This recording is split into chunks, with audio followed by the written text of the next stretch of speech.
She has anxiety. Okay. You're a sister? Yeah. Okay. No, What's your... that's my best friend. I know. Bleeding out of her head, like, and then she was make sure she was still alive. She was still breathing intensely, just trying to stay alive. So it wasn't great. I'm gonna need you to stay, sir. What's that? He's gonna stay. She's gonna die. She's going out.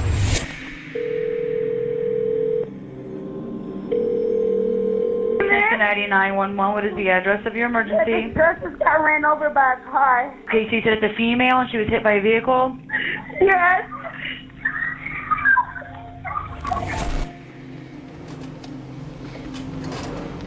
When, on the night of March 26, 2017, Cincinnati police responded to reports of a car crash with an unresponsive victim, they would unknowingly become part of a murder investigation. The victim, 18-year-old Maddie Hart, was found in the middle of the road, unresponsive and covered in injuries. She was rushed to the hospital. Witnesses and friends who were at the scene reported that a fight had broken out, which quickly escalated when one individual began using their car as a deadly weapon. Ladies, do you know her? What happened? I don't listen. These girls pulled up to fight and hop out all this. I hear you. Let me talk to you all. They ran her over. Okay. Anna. You know those girls? Yes. I know all their names. I can find out their address. Anna. They ran her over. Let me Who talk was driving to the you. car? It's okay. Relax. Have you seen your best friend ran over? That friend's killed, okay? You need to calm down. Trying to piece everything together, detectives interviewed additional witnesses who described a similar sequence of events. Strangely, however, although all witnesses mentioned the fight and the eventual car crash, some also claimed that gunshots were involved, adding yet another layer to an already complex situation. She got a shot though? It looks like they shot her. She had a bullet wound right here. I saw it. She had a bullet wound right below her left rib cage. So you think she was shot?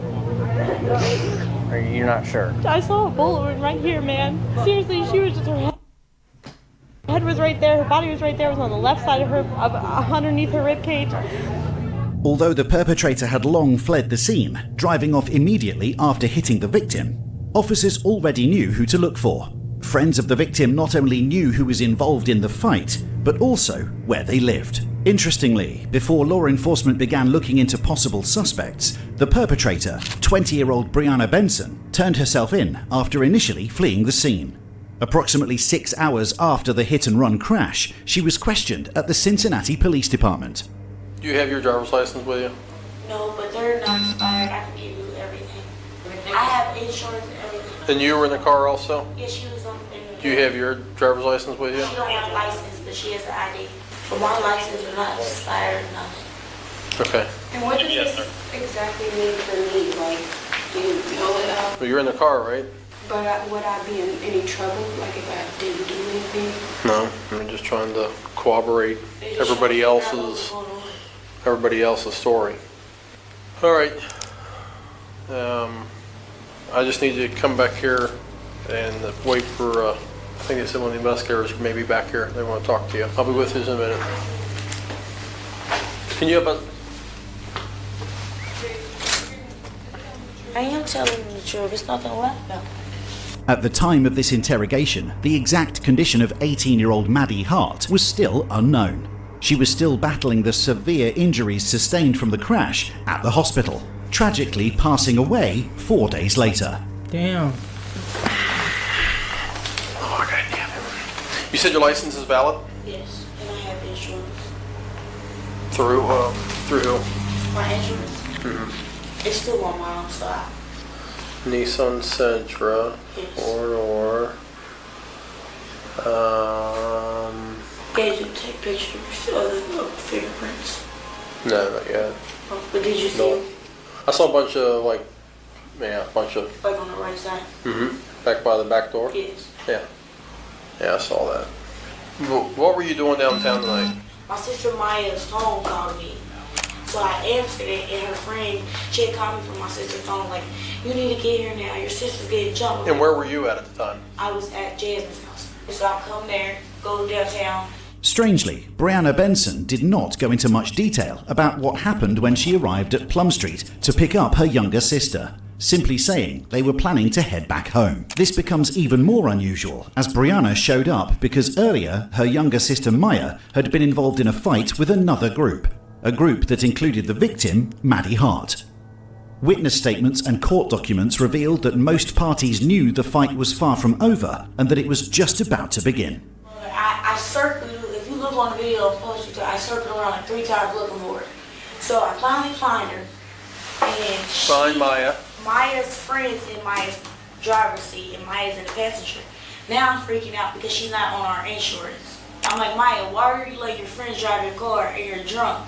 So by that time, I got mad, parked my car, cut my car off, got in her car, and I made them get in the back, and me and Jasmine hopped in the car. We was gonna drop everybody off. During that time, I hit a bend. I guess I ran into the girls. Brianna Benson describes the interaction with the other group in a coincidental tone, as if they were stopped on their way and not actively looking for them. Several CCTV recordings, however, proved otherwise, showing that she intentionally parked her car while seeking direct engagement with the other group. I know one of them's Anna for sure, because I know that is my sister's best friend. And it was Anna's sister, and I don't know the other girl. That's the girl that got hit doing this. So during that time, I'm at the bend, and when I hit the bend, Anna opens up the back door, Maya's back door, not my back door at the time, opens up Maya's back door, and they're fighting. And so I get out the car because she opened, dragged Maya out the car. They're fighting on that. So by that time, I'm trying to break it up, but I Nah, it look like you. Nah, I don't really know. I might be wrong, but it look like you stopped the car, you hopped out, you got on that. It like, I'm gonna be honest though, because the video was kind of a little blurry, like a little messed up, because it's 2017, but it kind of like she intentionally seen them stop the car and got out and did her thing first. I don't know. I might be wrong. I'm not gonna lie. Security camera footage shows that the fight broke out at 2:55 a.m. And contrary to Brianna's version of events, several recordings proved that she not only confronted the group instead of simply driving away, but she was also a leading force. And then she could have drove away, so it's like your story ain't adding up. You gotta lie better. If you gonna lie, make a good lie. In the fight. I hate bad She played an active role, directly fighting with the victim, at one point dragging her by the hair and stomping on her face. In the grand scheme of things, this suggested possible motives, such as revenge for the later escalation that caused the death of Maddie Hart. Just over a minute later, at 2:57 a.m., the fight slowly ended. Before Brianna's group got back into the car and drove off, one of her friends picked up items from the ground that had fallen during the fight. One of those items, unknowingly, was Maddie Hart's car keys. Investigators later learned that this small but significant detail was most likely directly linked to the second altercation that ultimately led to the victim's death. So I pull off, we leave, and I get them there, and now I'm having a panic attack because I don't even know if I'm a minor or not, but then Maya lets me know nobody's a minor, everybody's above age. So that time, I get in my car now. With? Jasmine. Okay. I pull off. I don't even know what street I was on. I guess Plum Street, because that's where my car was at. Somehow I end up on the same street as them. 9 minutes after the initial fight, Brianna Benson had dropped everyone off except her cousin Jasmine and was driving back home. Instead of returning to Northside, however, Brianna took another route and coincidentally drove back onto 7th Street, the very scene where the fight had taken place minutes earlier. According to Brianna, she was unfamiliar with the area and ended up there by accident. And when I'm going down the street, the girl's running from my car, so I'm going down the street, and I get caught at the light. So there's a car coming, and I wait on that car, and I hit the right, but by the time I hit the right, the girl's already right there. So she's in front of my car, so I hit reverse, so now she's on the side of my car. But I'm parked in an angle a little bit, like how I'm reversed. So when I hit reverse, it slid a little bit because I'm on a one-way street. So when I hit reverse, the car slid a little bit. I guess I don't know if her leg got caught or something. I just heard a noise. I'm like, cousin, I think I hit her. She I don't know. I'm like, what should I do? I didn't know. So I went straight to my mom's house. and I came straight here. As she drove up 7th Street into Walnut Street, another altercation began when Maddie Hart saw them driving by. It is theorized that Maddie believed the driver, Brianna, or one of the passengers had stolen her keys. As a result, she was the only one from the group who approached the vehicle, banging on the windshield, which witnesses mistakenly interpreted as gunshots, before eventually being run over, her body dragged under the car for 88 feet. God damn.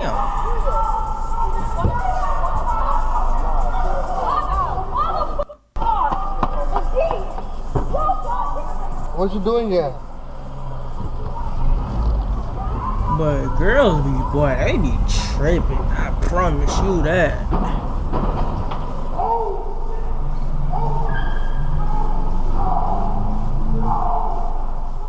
I don't know, I heard the noise. Was that not the police? Like I didn't hear noise, I did. On the dash cam? So why did you just on video? Pulled over because there was other girls coming towards my car, and I know that they just, it was mass of them. It was a lot of them, so I didn't know what was going on. And I saw something, like when she was banging on the thing, I saw something black in her hand. So I didn't know, like, what that was for. It could have been a gun or anything, and I just know that they were just shooting and everything, because I don't go out. And you'll see her running towards my car, her being in front of my car, her banging on my window and everything. And my thing is, why is she even in the middle of the street, banging on my window? Mm-hmm. Like, you shouldn't even be close to my car or anything. Like, this is a moving vehicle. Like, and I tried to stay at the stop sign, like at the light. But were you fighting her? I don't even know who I fight. I'm not even gonna lie, because there's so many people that I really don't even know who I for real fight. Like, I went straight to my mom's, let her know what happened, came down here.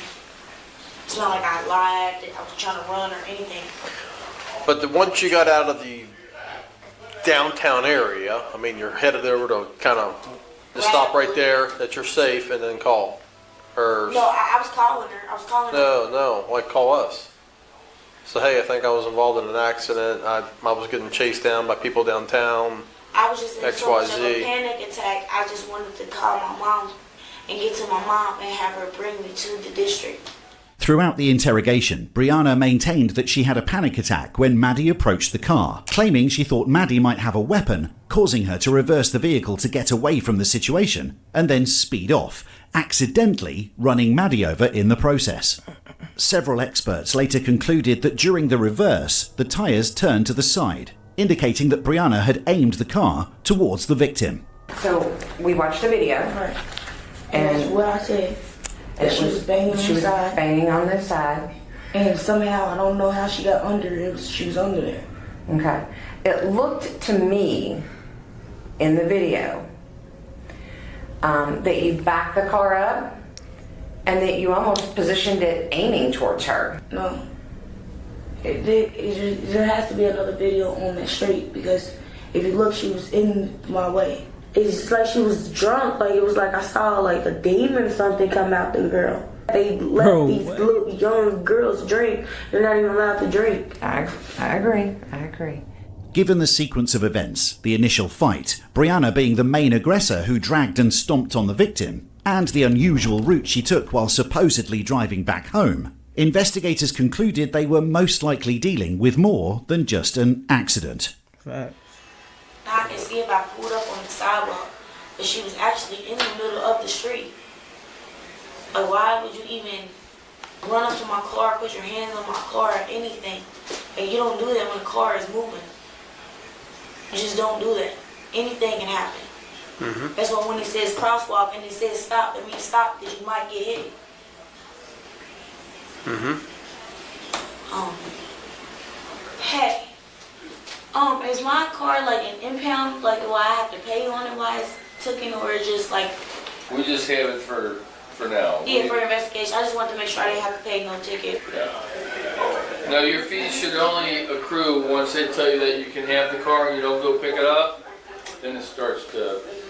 Okay. Man, you don't need to be worried about that right now, man. You need to be worrying about your motherfucking kite. You need to be worrying about this situation, man. Worrying about a goddamn ticket, that'd be the last shit on my mind. Yeah, like, a ticket would be the last thing on my mind. In the interrogation, detectives decided that since Brianna Benson had turned herself in and was cooperating with the investigation, she was, for the moment, free to go home. Day 2 in the murder trial of Brianna Benson. Police say Benson ran over Maddie Hart outside the Aronoff Center last March. 9 on your sides, TJ Parker joins us live with new video showing the moments leading up to Hart's death. TJ. Yeah, Kristen, this portion of the trial just wrapped up in the past hour or so. During the court trial in March 2018, Brianna Benson was charged with murder, felonious assault, and hit and run involving serious injury or death. The murder charge was based on the prosecution's claim that Brianna knowingly struck the victim, the question of intent being one of the main elements of the trial. The defense argued that Brianna was scared and overwhelmed by the situation, having just been in a fight earlier and simply trying to get away, which they claimed became impossible when the victim approached the vehicle and stood in the way. They further highlighted that the circumstances made the situation even worse, claiming that Brianna was disoriented, panicking, and not thinking clearly after being punched during the initial fight. Their goal was to achieve a verdict that emphasized a lack of intent to kill, therefore getting rid of the murder charge. The prosecution, however, had much more evidence to work with and focused less on Brianna's emotional state. Several witnesses and experts examined testimonies and surveillance video, which, when combined, presented a very different version of events. They concluded that Brianna acted out of anger and directly provoked the second confrontation by driving back to the group. Most importantly, the unusual maneuver of the car suggested that she intentionally steered toward the victim, dragging her body 88 feet and accelerating away, behavior that pointed to a clear consciousness of guilt. This whole entire thing really just makes me physically ill. I have this hole in my heart that is going to be there for the rest of my life. And for what? But now every holiday will be different. We didn't lose somebody to a disease, to cancer. We lost somebody to an accident that my wife said should never have happened. This should never happen. In the end, the jury found Brianna Benson guilty of murder, concluding that the crash was not a panic-induced incident. She was sentenced to 18 years to life in prison and is currently held at Dayton Correctional Institution. Damn. Whoop-de-doo.